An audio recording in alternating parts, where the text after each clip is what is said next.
Il n'en reste plus que ses os calcinés. C'est un vrai méchant.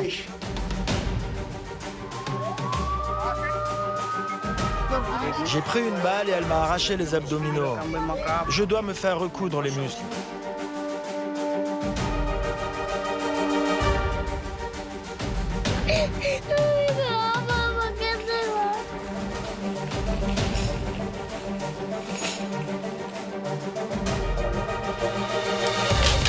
Elle ne s'en raille jamais. Avec elle, tu peux pas rater ta cible.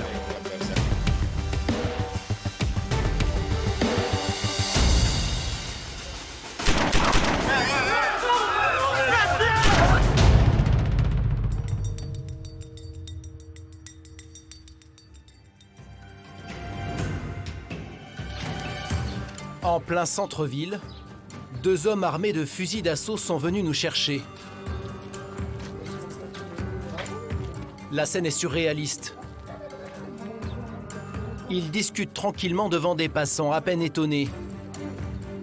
Et ils tiennent à nous montrer que leurs armes ne sont pas des jouets.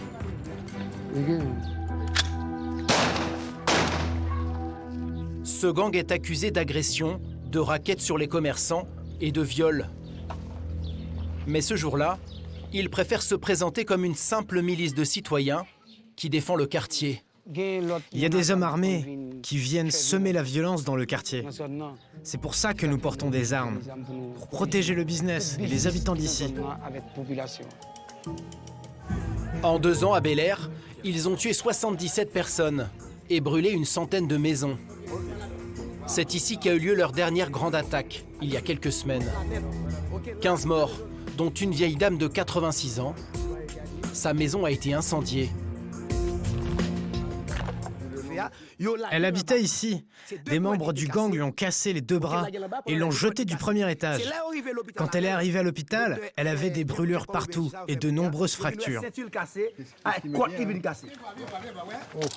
Le même jour, une autre maison a pris feu. Monsieur Franck. Tout a été calciné là. Oui, tout. Il est mort, brûlé dans sa maison, c'est ça? Dans sa maison, ils l'ont calciné. Monsieur Franck avait 81 ans. Franck est mort ici. Il était paralysé. C'est là que Franck a été calciné. En partie. Il n'en reste plus que ses os calcinés. Le surnom de Jimmy Cherizier alias Barbecue prend tout son sens. Quand vous entendez le nom de Barbecue, vous pensez que c'est du cinéma, mais c'est un vrai méchant. La spécialité de Barbecue, faire brûler des maisons, avec leurs occupants bien sûr. Le nouvel homme fort de Port-au-Prince est à la tête du G9, une sorte de fédération de 9 gangs qui contrôle une bonne partie des quartiers de la ville. Mais Jimmy Cherizier n'a pas toujours été un bandit. En 2018, il était encore policier. Il n'y a qu'en Haïti que l'on peut passer aussi vite de flic à chef de bande. Il est officiellement recherché par les autorités pour plusieurs massacres, dont un qui a fait 71 morts en 2018. Après une dizaine de jours de négociations, nous avons obtenu une rencontre avec lui. Son fief, le quartier populaire de Delmas. Jimmy Cherizier alias Barbecue, le voici, coincé entre ses 2 gardes du corps. Sans sa protection, nous n'aurions même pas pu filmer dans le quartier sans nous faire dévaliser.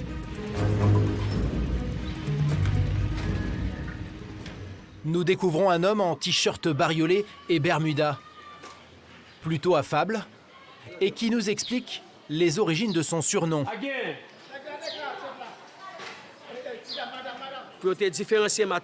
Quand j'étais enfant dans mon quartier, il y avait plusieurs Jimmy. Mais ma mère vendait du poulet grillé. Alors on m'a surnommé Barbecue pour me différencier des autres Jimmy. Voilà pour la belle histoire. Il y a encore quelques semaines, Barbecue, ici avec la veste en jean, n'hésitait pas à parader en plein jour dans la capitale avec ses partisans armés. Il a accepté de nous rencontrer à une condition, que nous ne filmions pas les hommes en armes qui le protègent en permanence. Par contre, il veut absolument nous présenter son chaton. C'est le vôtre? C'est à moi. Car aujourd'hui, Jimmy Cerisier veut donner l'image d'un homme respectable. Je voudrais que le monde entier sache que moi, Jimmy Cerisier, qu'on appelle Barbecue, je n'ai jamais volé. Pas même une fois dans ma vie. Je n'ai jamais kidnappé qui que ce soit. Jamais. Vous n'avez jamais tué personne? Laisse-moi porter une position pour vous. Je n'ai jamais tué pour de l'argent. Mais vous avez tué pour autre chose? Je ne dis pas ça.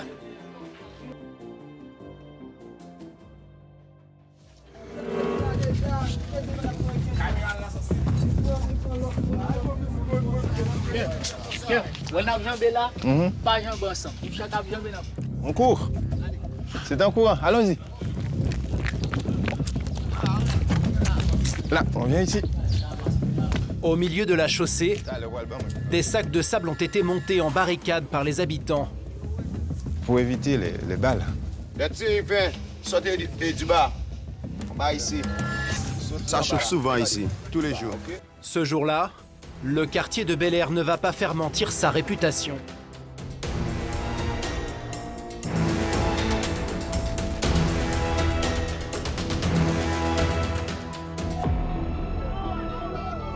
Un climat de guerre civile, où claquent même sporadiquement des détonations.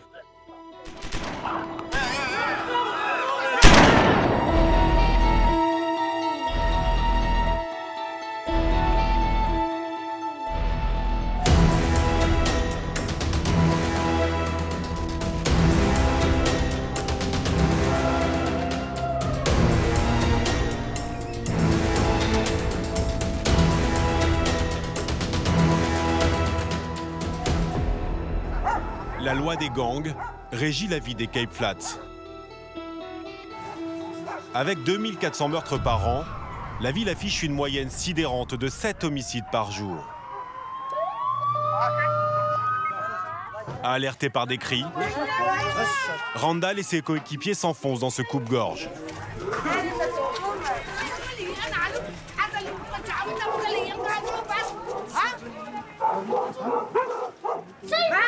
Ferme-la, le chien! La maison de cette vieille dame est squattée par les membres d'un gang. Ils viennent se droguer dans ma maison! Qu'ils dégagent! Foutez le camp de chez moi! Ils utilisent les maisons pour fumer du crack, cacher de la drogue ou des armes. Les gens n'osent rien dire parce que ce sont des membres de gang. Tout le monde a peur d'eux, vous savez. Et pour cause, ces hommes n'hésitent pas à faire usage de leurs armes. La plupart de leurs membres emportent les stigmates. J'ai pris une balle et elle m'a arraché les abdominaux. Je dois me faire recoudre les muscles. Qui t'a tiré dessus? Les Américaines. Les Américaines, c'est le gang rival. Lui fait partie des Hard Living. Il l'a d'ailleurs inscrit dans sa chair. C'est un hard living. Vous pouvez le reconnaître aussi à ça. C'est l'emblème qu'ils utilisent, le drapeau britannique.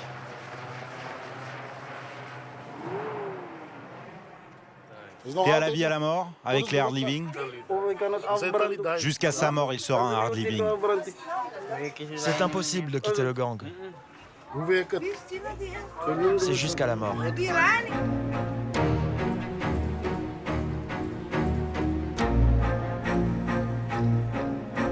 Attaqué en plein jour devant son portail, cette sexagénaire a bien failli mourir.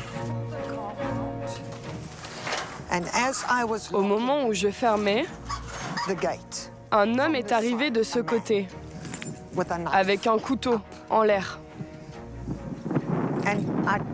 Je me suis tournée pour voir ce que c'était. Et là, deux autres hommes sont venus de ce côté. Ils m'ont poussé. Et vous voyez mon sang là? Ces taches? Traînée par les cheveux à l'intérieur de la propriété, elle est ensuite battue et insultée. Nikki comprend qu'elle n'a pas la bonne couleur de peau.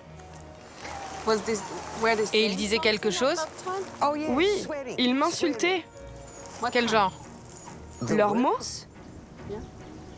Espèce de sale blanche. Le scénario classique d'une attaque de ferme. Ils m'ont traîné tout le long du couloir, en me tirant par les cheveux. Ils m'ont monté à l'étage. Ils savaient où ils voulaient m'emmener. Elle se retrouve dans la pièce du coffre-fort, assise sur cette chaise, encore maculée de son sang.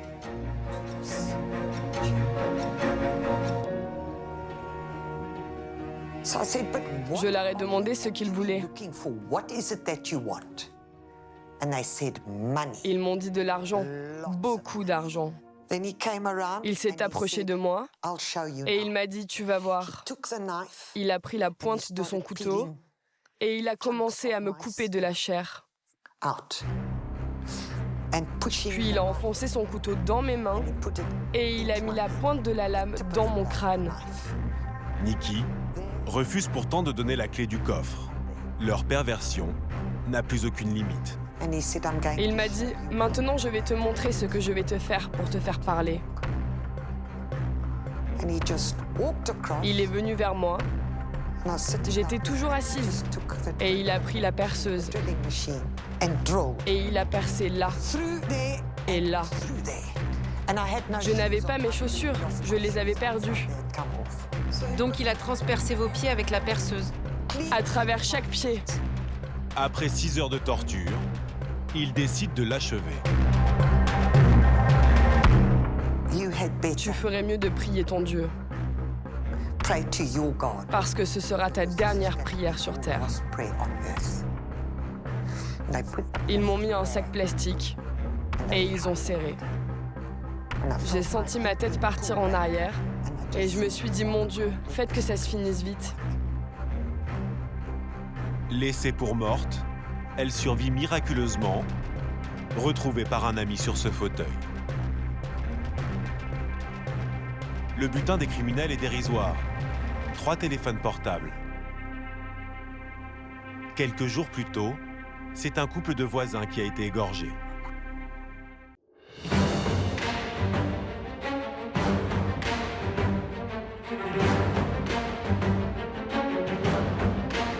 Au nord du pays, dans ce quartier populaire, cet homme vient de perdre son fils. Pour éviter que la famille ne se venge, les tueurs ont menacé de mort les frères de la victime, José et Alexander, ainsi que leur beau-frère et un ami proche. Qu'est-ce qu'ils vous ont dit exactement? Les tueurs nous ont laissé 24 heures pour quitter le pays.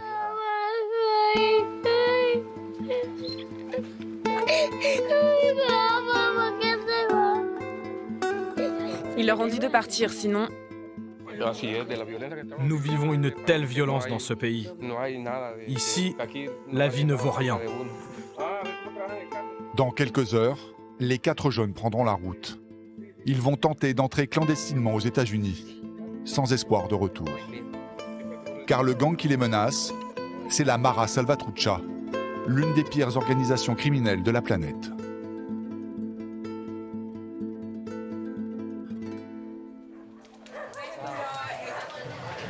Même s'il est difficile pour la police de les arrêter, les Maras ont un point faible.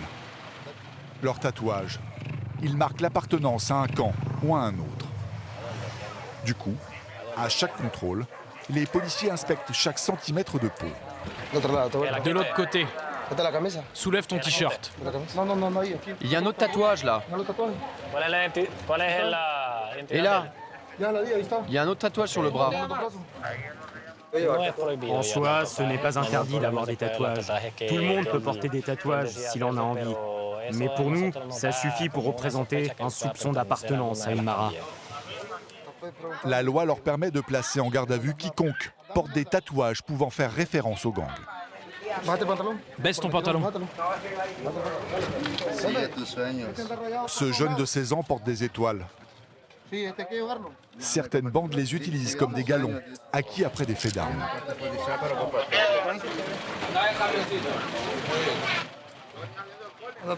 Ce sont des tatouages de gang. Tout le monde nous l'a déconseillé. La police nous a mis en garde, mais nous allons quand même tenter de rencontrer ces fameuses maras. Ces gangs sont nés dans le ghetto de Los Angeles dans les années 80. De jeunes immigrés latinos fondent des bandes de délinquants. Ils prennent le nom de Mara, en référence aux marabunta, les hordes de fourmis qui dévorent tout sur leur passage. La Mara contrôlant la 18e rue se baptise alors Mara 18, tandis qu'une autre, fondée par des Salvadoriens, se fait appeler Salvatrucha ou MS-13, car le M est la 13e lettre de l'alphabet. Leurs tatouages servent de carte d'identité, de grade, et permettent d'impressionner l'ennemi. En une trentaine d'années, les maras se sont étendus à toute l'Amérique centrale, et même en Amérique du Nord.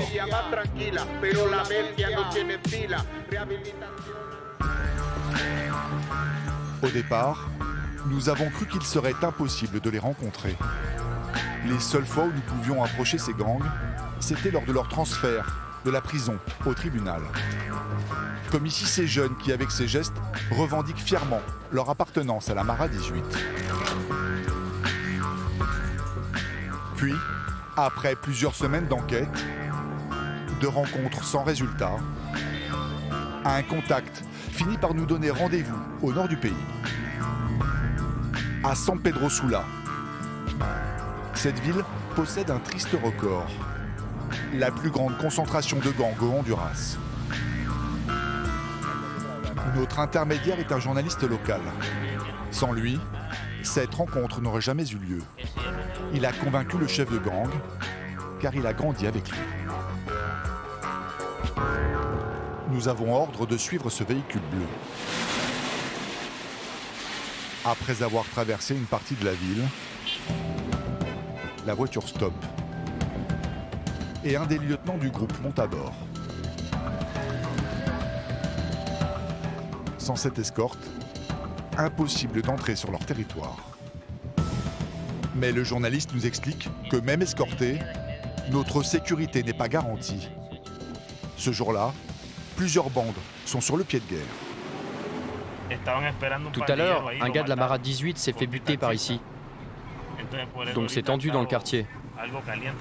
Notre seule sécurité, maintenant, c'est Dieu. Même la police ne se risque pas dans ces dédales de ruelles. Voici le fief du gang de la Ramfla, la bande en espagnol, les ennemis jurés des maras. 24 heures sur 24, des guetteurs surveillent la zone. Le lieutenant qui nous a escortés, surnommé El Flaco, le maigre, garde lui aussi l'œil ouvert. Nous pourrions avoir été suivis. Ici, tout est sous contrôle. Il n'y a pas un fils de qui rentre dans notre secteur. Ouais, ils savent bien ce qui les attend.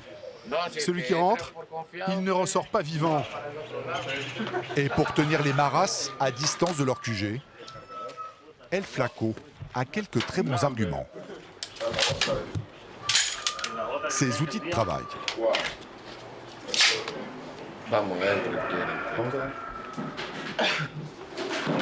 Allez les gars, venez. Ça, c'est une arme semi-automatique. Elle ne s'enraye jamais. Avec elle, tu peux pas rater ta cible. Elle tire 35 balles avec une seule pression sur la gâchette. Ça, c'est un petit revolver. Ce fils de est vide. Mais cette arme est pas mal pour jouer à la roulette russe, pour faire parler quelqu'un. Celui-là, c'est mon chouchou. Il est plaqué or. Pour plus de discrétion, la bande veut se couvrir le visage. Mais impossible de mettre la main sur leur cagoule. Les passe-montagnes sont partis en mission, mon pote. J'y crois pas. Si, ils sont en train de bosser. En mission, ça veut dire qu'ils sont en train de tuer. Les passe-montagnes sont là-bas. La bande d'El Flaco compte une 60aine de membres. Et ils se targuent d'être plus humains que les Maras. Nous, on n'est pas une Mara, mais notre bande se consacre à défendre notre quartier contre les Maras. Parce que eux, ils passent leur temps à racketter les habitants. Mais en fait de justiciers, ce sont d'abord des tueurs à gages. À part les Maras, n'importe qui peut les engager. Et ils ont une grille de tarifs très précise. Pour tuer un avocat, c'est de 12 500 à 17 000 euros. Et pour une journaliste comme toi, c'est 19 000 euros. 77 fois le salaire moyen pour un avocat et presque 100 fois pour un journaliste. Mais pour décrocher le gros lot, il faut taper encore plus haut. Si tu veux tuer un politique, c'est très cher. Disons en moyenne 85 000 euros. Et pour tuer un grand patron, c'est autour d'1 million, 1,5 million. Ont-ils déjà gagné autant d'argent? Vu l'état de leur QG, il est permis d'en douter.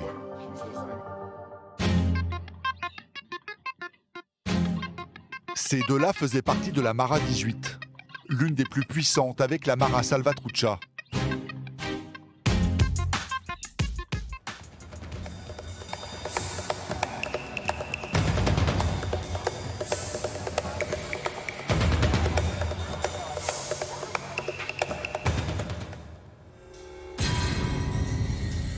Cet homme, que nous appellerons Manolo, serait l'un des fondateurs de la MS-13, la fameuse Mara Salvatrucha.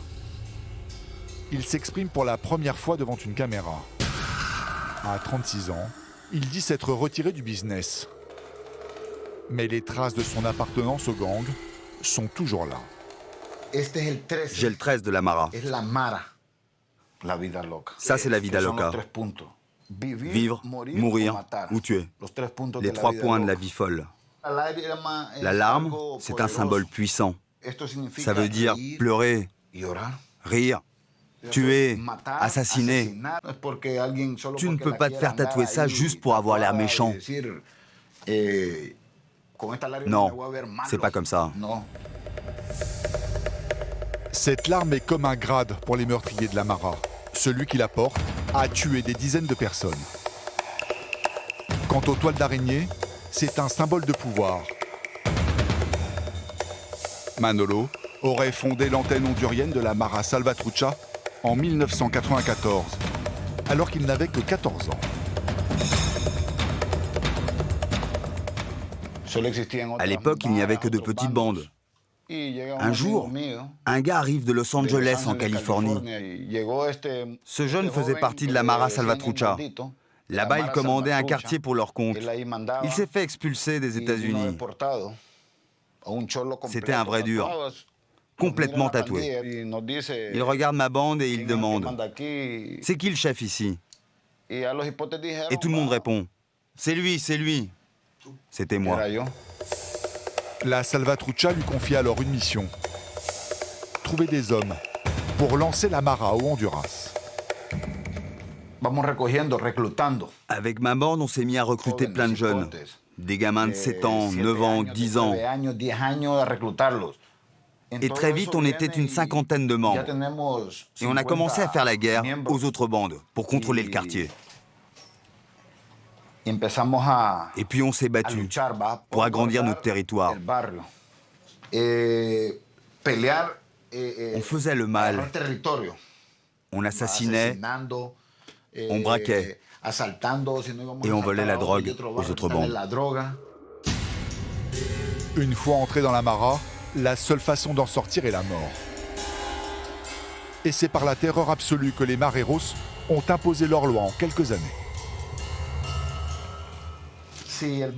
Si dans le quartier il y a un meurtre commis par des mecs de la Mara et qu'un témoin les balance, la Mara va le savoir car elle sait tout. Les Mareros vont emmener le traître dans une maison abandonnée. Ils vont le tuer, le découper, le mettre dans un sac. Ces maisons, les Maras les appellent les Casa Loca, soit maisons folles. Des bâtiments abandonnés ou dont les gangs ont expulsé les habitants pour en faire des salles de torture et d'exécution. Rivaux, traîtres, mauvais payeurs, tous ceux qui s'opposent à eux terminent ici. Cette sauvagerie était déjà courante du temps de Manolo. L'homme se vante même d'avoir pratiqué le cannibalisme. On les découpait en morceaux. Et puis après, on faisait frire leur cœur pour les manger. On dispersait les bouts de corps à chaque coin de rue pour montrer aux gens qui faisait la loi dans le quartier.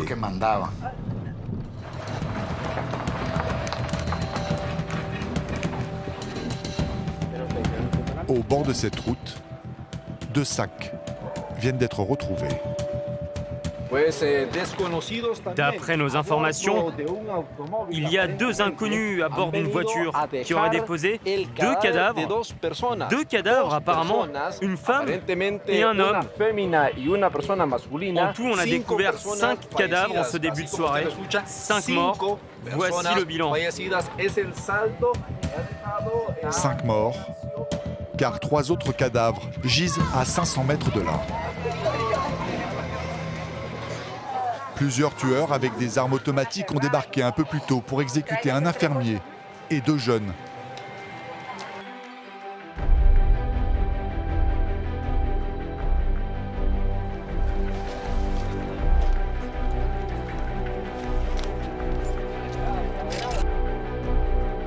La dernière fouille date d'à peine 2 mois.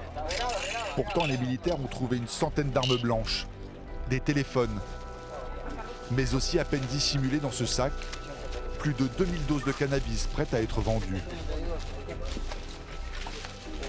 Ainsi que 250 bouteilles d'alcool de pharmacie qu'ils transforment en torboyaux.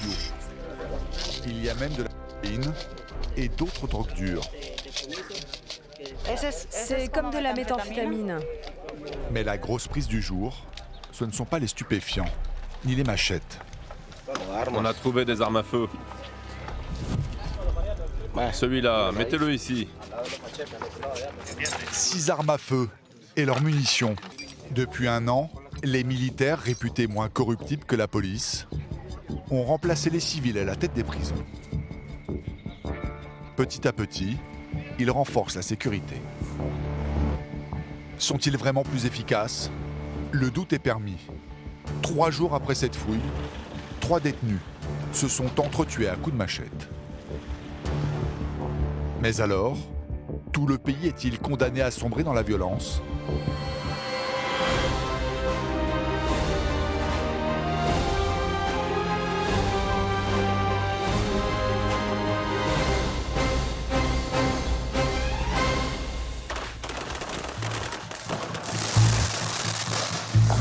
L'arme est redoutable. Les boules de feu sortent à toute vitesse et elles frappent fort. Presque aussi fort que les flashballs de la police. Les brûlures en plus.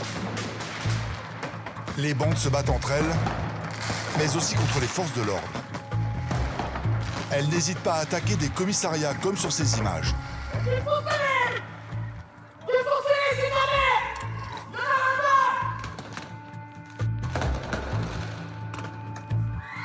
Alors tirer dans une rame de RER, avec un calibre plus petit, ne leur fait pas vraiment peur. D'ailleurs, ils se filment comme dans un jeu.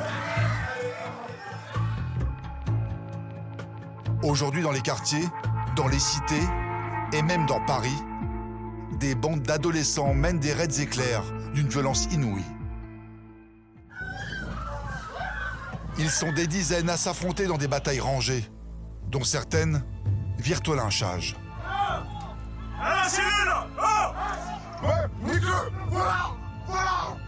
Si ça continue comme ça, il y en a un qui va mourir. Des descentes dans des quartiers ennemis en pleine journée, comme ici la semaine dernière près de Paris. Un phénomène en pleine explosion et qui fait des victimes. En quelques jours, 4 adolescents ont été tués en Île-de-France. Il n'y a plus de limite là. À partir du moment qu'il y a un mort, ça y est. Là, ça a dépassé un autre stade. Là. À Massy, à Épinay-sous-Sénart, les membres de ces bandes sont en guerre contre les quartiers voisins. Moi, les ennemis, ils habitent là-bas. Ils défendent leur territoire pour l'honneur. Ici, les petits vont se battre aussi, c'est malheureux. Question de fierté, tout simplement. On voit, on compte bien les stars qui se souviennent. Les causes de ces rixes sont multiples. Pauvreté, difficultés familiales, sans oublier la Covid et le confinement. La plupart des salles de sport sont fermées. La violence va monter de plus en plus parce que c'est des cocottes minutes. Désormais, les conflits démarrent et s'entretiennent sur les réseaux sociaux. Les bandes se cherchent, se chambrent sur Snapchat ou Instagram. Je vais mettre sur les réseaux juste pour l'humilier. Pour démolir l'adversaire, les jeunes parviennent facilement à se procurer toutes sortes d'armes. Des mortiers de feu d'artifice, Donne-moi ça, mon frère. mais aussi des armes à feu qu'il est possible d'acheter ou de louer à des armuriers clandestins.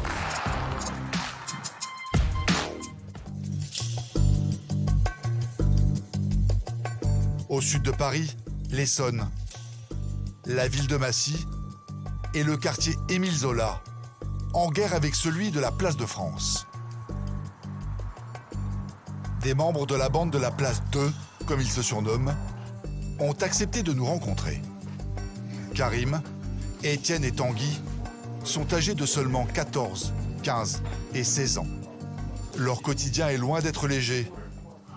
Ils sont même en alerte permanente, prêts à se battre en cas d'attaque surprise. Et s'ils nous voient, ils vont pas hésiter à nous taper. Donc nous aussi, on va faire la même chose. C'est œil pour œil, dent pour dent. Cette haine du quartier Émile Zola dépasse largement les limites de la cité. Et comme on est en temps de guerre, généralement, on est tous les jours équipés. Tu vas au lycée, tu as une extingue. Sûr. Une matraque ou quelque chose, un couteau. On sait jamais. C'est toujours se protéger. Généralement, c'est à la sortie de l'école. Sortie du lycée. T'attends en bas de ton lycée, du coup, toi, t'appelles tes potes. Tous tes potes, ils arrivent. Ça fait une bagarre générale et voilà. La plupart du temps, les provocations entre quartiers commencent sur les réseaux sociaux. Sur ces images, les jeunes de la Place de France provoquent Émile Zola en agitant leurs armes, des béquilles et des bâtons. Forcément, ça attise les tensions avec le clan adverse. Parfois, ils en restent là, et parfois tout dérape. Comme dans cette vidéo, tournée dans les rues de Paris. Ils se frappent à coups de poteaux de signalisation.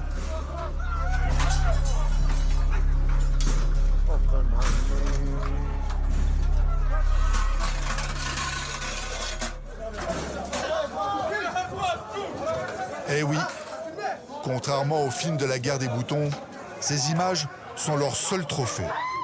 Immédiatement mises en ligne, elles font aussi mal qu'un coup de bâton. Elles ridiculisent l'adversaire. Les ados du quartier de la Place de France à Massy nous montrent une de leurs dernières descentes dans le quartier Émile Zola. On était une quarantaine. Bon, on en a attrapé, on les a fracassés. On les a tapés, on les a laissés, on est partis.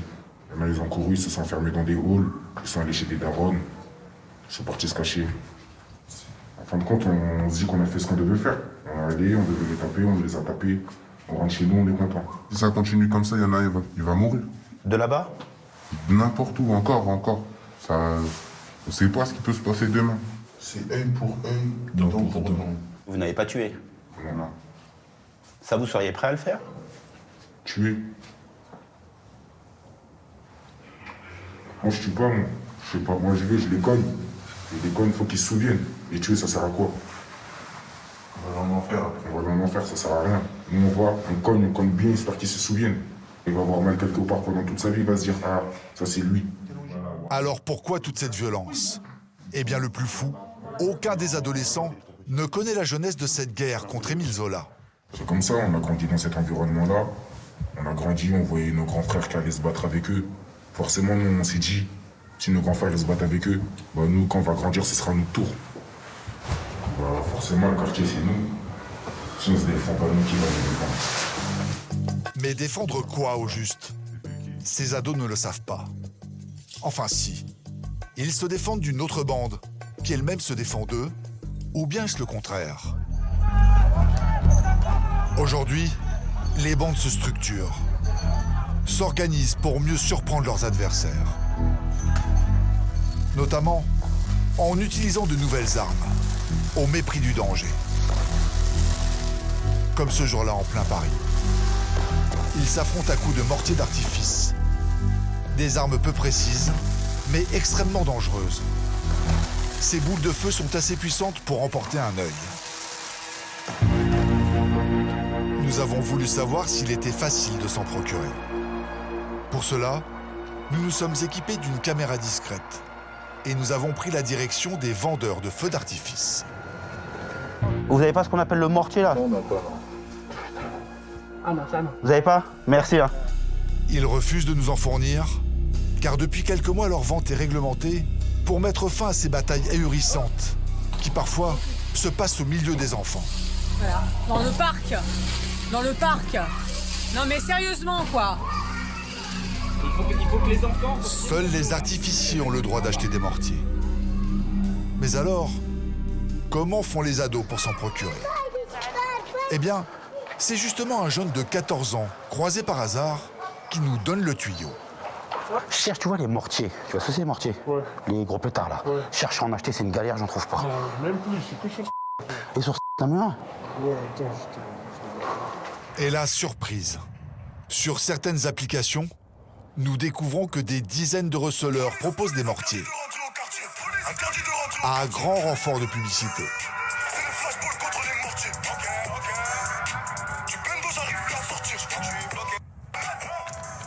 Et il y a même une démo. Nous décidons de passer commande. On peut dire qu'ils ont le sens du business. Le tarif est dégressif. Pour 5 mortiers achetés, le prix passe de 15 à 12 € pièce. Rendez-vous est pris avec l'un des vendeurs le soir même, quelque part au nord de Paris. C'est pour les mortiers? 2, 3, 4, 5.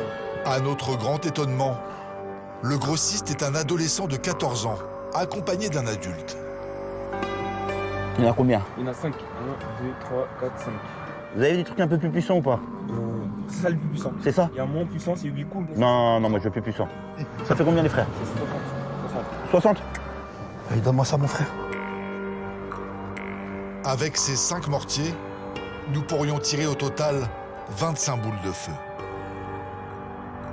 Mais aujourd'hui, la violence entre ados est encore montée d'un cran.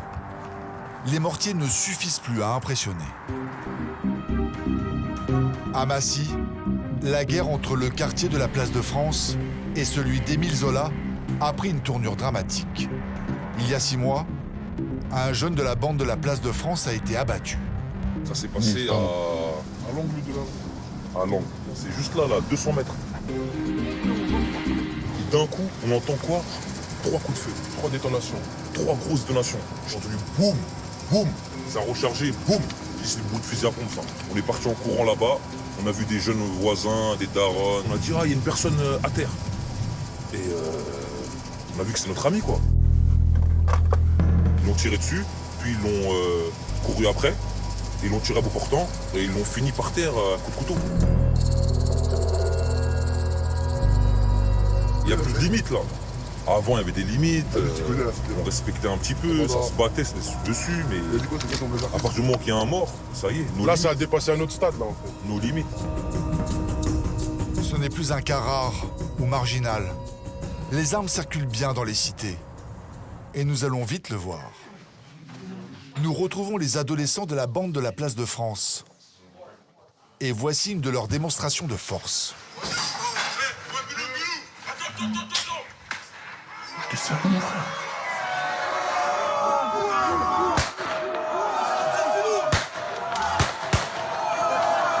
Il y a tout. Dans notre génération, on a tout. Des armes à feu, on a des armes de poing, 6,35, 9 mm, il y a pompe, chevrotine. Vous croyez que ces jeunes de 14, 15 et 16 ans en rajoutent? Qu'ils friment? Eh bien, pas du tout. Nous ne verrons pas l'arsenal de la bande de Massy. Mais voici l'armurier d'un autre quartier. Sa démonstration est surréaliste. Il veut nous montrer que dans son quartier, il est tout puissant. Les riverains semblent habitués aux détonations. Personne n'ouvre sa fenêtre. personne ne vient nous voir. L'homme nous présente 2 pièces de sa collection. 6,35. Et du 22. Il dit en posséder beaucoup d'autres. Ces armes viennent d'où? C'est-à-dire? Vous les achetez comment? Vous les trouvez comment? Les zones rurales, ou chez les gens du voyage, ou avec des anciens fonctionnaires de l'État qui sont retraités. Voilà, des personnes des pays de l'Est. Plus étonnant encore, l'homme ne fait pas que vendre des armes. Il accepte aussi de les louer. Allez, on va dire location pour 2 semaines, 500 €. Ces armes-là, elles sont pas faites forcément pour tuer, elles sont faites pour nous défendre en cas d'attaque. Vous pouvez louer à la semaine, au mois. Si vous avez une embrouille avec un mec et vous voulez avoir une protection à côté de vous. Il y en a, ils ont le téléphone pour appeler 17, ils ont le temps d'appeler la police. Nous, on n'a pas le temps d'appeler les fonctionnaires d'État. On se défend et ensuite ils viennent ramasser par terre. C'est tout. Pas plus d'émotion que ça. Selon lui, mourir jeune est une fatalité comme une autre. Un risque inscrit dans la loi des bandes. Internet est devenu le canal habituel pour lancer un défi au quartier ennemi. Sur cet échange que nous avons retrouvé, une bande du 15e arrondissement de Paris provoque avec des doigts d'honneur leur rival du 14e.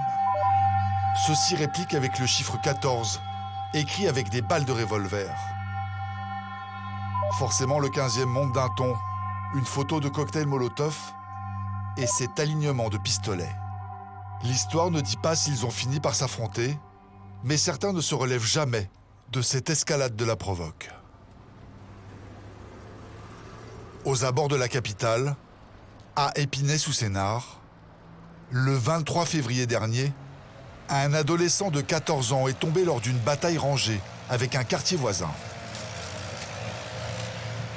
La victime, Toumani, était un ennemi de cet adolescent que nous appellerons Lassana.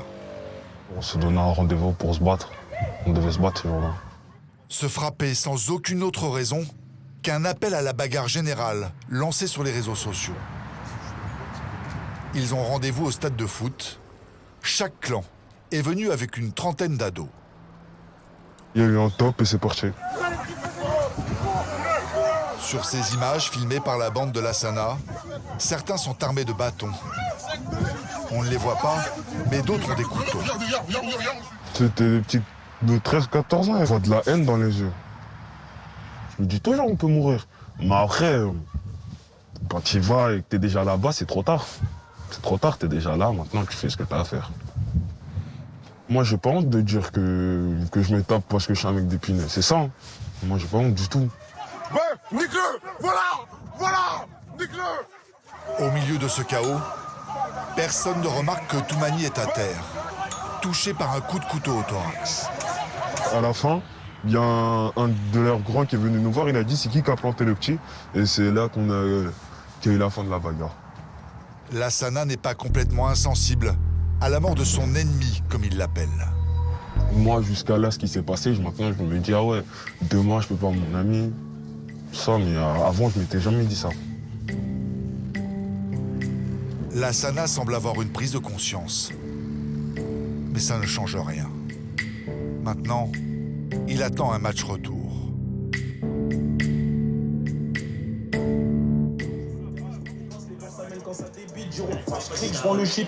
Soit tu es avec le quartier, soit tu es contre le quartier. Faire partie de la bande est presque obligatoire. Si t'es pas là-dedans, tu vas frapper, un jour ou l'autre tu seras là-dedans. Voilà. C'est simple. Et comment on en sort naturellement? C'est l'effet de la vie, à un moment tu travailles, t'as une Tu sors d'ici. Tu sors du quartier, tu déménages. T'es obligé de déménager pour t'en sortir. Sinon, tu t'en sortiras pas. Tu voudras refrapper, tu voudras retaper, toujours. C'est un cercle, non? Certaines familles n'ont effectivement pas eu le choix. Elles ont cassé ce cercle infernal en prenant la fuite. Le centre-ville de Fleury-Mérogis a été le théâtre d'un affrontement entre bandes avec un saccage en règle. Cette dame a tout filmé. Elle accepte de témoigner, mais à visage caché. Le jour de la rixe, elle se trouve sur son balcon. Moi j'ai entendu boum boum, les enfants m'ont dit maman, ils courent partout, je me suis mis à la fenêtre. C'est extrêmement violent. Les enfants qui sont mis par la fenêtre, ils ont été choqués. Là on a une trentaine de jeunes qui sont en train d'attaquer un petit qui est tombé dans le fossé avec des barres de fer. C'était des marteaux, c'était des coups de pied, ça saute sur les autres et puis après sur les voitures ils sautent dessus, ils mettent des coups de barre de fer dans les pare-brises. C'était du n'importe quoi. Selon Stéphanie, les habitants n'ont droit qu'à 2 options. Subir ou partir.